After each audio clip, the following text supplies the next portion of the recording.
สวัสดีท่านผู้ชมที่เคารพนำท่านผู้ชมมาติดตามข่าวกีฬามาเบิ่งบรรยากาศของกองทัพพญานาคน้อย U11 WIG นาคาเดินทางกลับมาถึงบ้านเกิดสปป.ลาวตอนแรงวันที่6พฤษภาคม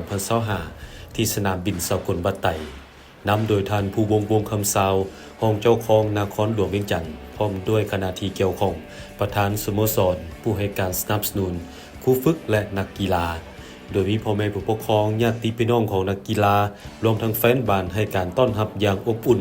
และปิติยินดีกับผลงานที่ย่านมาได้ในการเข้าร่วมเตะบอลเยาวชนระดับโลกรายการ TAR 2025รอบสุดท้ายที่บาร์เซโลนาประเทศแอสปายครั้งนี้ WIG นะครับเป็นหนึ่งเดียวจากลาวที่เข้าร่วมงานนี้เป็นปีที่2ติดต่อกันปีผ่านมาได้เข้าร่วมในฐานะทีมแซมรอบคัดเลือกของทวีปอาซีส่วนปีนี้ได้ถึกเชิญเข้าร่วมซึ่งครั้งนี้มีทีมเข้าร่วมหลายกว่าครั้งผ่านมารวมทั้งหมด60ทีมจากหลายประเทศในทั่วโลกซึ่งผ่านมามี50ทีมเข้าร่วม60ทีมได้แบ่งออกเป็น12กลุ่มละ5ทีมแข่งขันแบบพบกันหมดในกลุ่มแล้วคัดเอาที่1ของแต่ละกลุ่มบวกกับอันดับที่2ดีสุด4ทีมเข้ารอบ16ทีมสุดท้ายต่อไปส่วนทีมที่บ่ติดอันดับเข้ารอบ16ทีมไปแข่งขัน Division 2รอบแบ่งกลุ่ม WIG นาคาอยู่กลุ่ม A แข่ง4นัดชนะ2เสมอ1เสีย1เสียให้ Atletico Madrid เต็ง1ของกลุ่ม 0-4 เสมอกับ Athletic Sergei อีก1ทีมจากเจ้าภาพ 1-1 ชนะ UD Taradell จากเจ้าภาพอีก1ทีม12-0และชนะ Lesovia Resov จากโปโลย6-0มี7คะแนนยิงได้19ประตูเสีย5ประตูได้อันดับที่2ของกลุ่มแต่บ่ติดอันดับที่2ดีสุด4ทีมจาก12กลุ่มตกรอบแบ่งกลุ่มอย่างน่าเสียดายแต่ WIG นาคายังได้ไปแข่งขันระดับ Division 2เพื่อจัดอันดับที่17หาที่24หรือเข้ารอบ8ทีมสุดท้ายของการชิงอันดับที่1ของ Division 2ซึ่งผลการแข่งขันของกองทัพนาคาน้อยจากลาวชนะ2เสีย1รอบ8ทีมระดับ Division 2เอาชนะCE แมนเรซาจากเจ้าภาพ 1-0 แต่มาในรอบ4ทีมเสียให้ Lesovia Resov จากโปโลยที่เคยพบกันการอุ่นเครื่องผ่านมา 0-1 จากนั้นไปซิงที่3ชนะ CE Europa ทีมจากเจ้าภาพ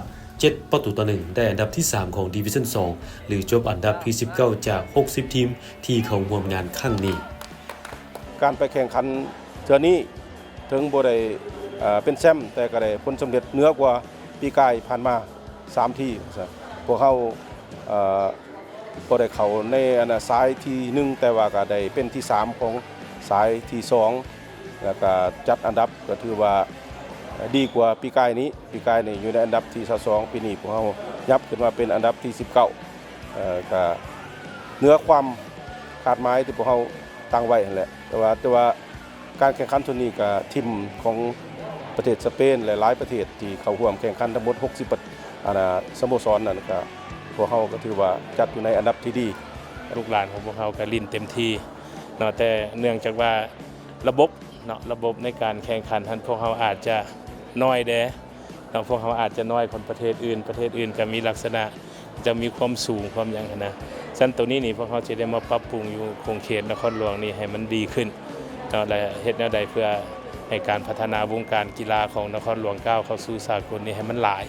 ในต่อหน้าและกลายเป็นนักกีฬาที่เป็นมืออาชีพได้ขนาดพวกเราก็จะได้สืบต่อฝึกซ้อมที่ว่ามีโปรแกรมจะแข่งขันอยู่ในต่อหน้านี้ก็คือทานห้องเจ้าของได้บอกมาหารก็ให้เด็กหน่อยลาวเฮานี่เติบใหญ่ขยายตัวเป้าหมายแท้ๆก็แม่นอยากให้มีคนลาวไปประ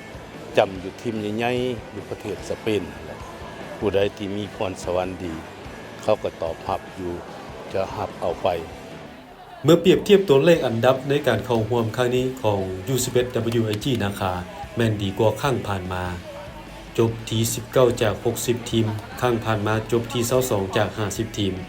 การเข้าร่วมครั้งนี้เป็นโอกาสที่ล้ำค่าอย่างยิ่งสำหรับเยาวชนลาวที่จะได้ทดสอบทักษะความสามารถและถอดถอนบทเรียนกับบรรดาสโมสรที่เข้าร่วมด้วยกันเพื่อยกระดับและพัฒนาตนเองให้เก่งขึ้นในอนาคตส่วนแซม TAR 2025เป็นของบาร์เซโลนาเจ้าภาพชนะเซบีญ่าจากชาติเดียวกันป้องกันแซมได้สำเร็จและเพิ่มสถิติเป็นแซมสูงสุดสมัยที่5